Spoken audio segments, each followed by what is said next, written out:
Paghupa ng masamang panahon, tumambad ang pinsalang idinulot ng Super Typhoon Uwan sa Camarines Norte.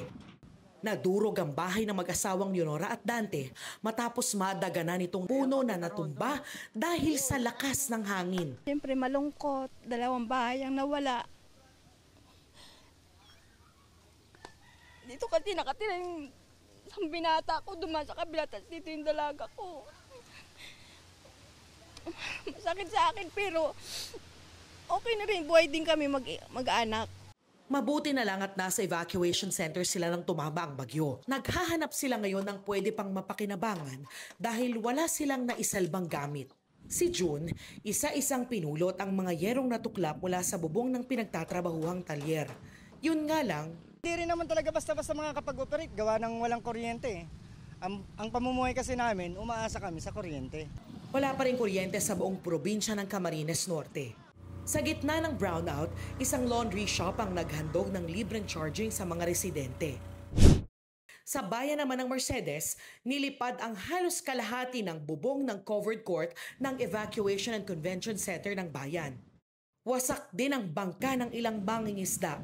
Sa Purok 1B sa Barangay 7, naubos ang ilang bahay sa tabing dagat. Puro bahay dito sa kinatatayuan ko sa Barangay 7 sa bayan ng Mercedes, pero tulad po ng nakikita nyo, na wash out na yan lahat dahil sa tindi ng hangin at laki ng along dala ng Super Typhoon Uwan.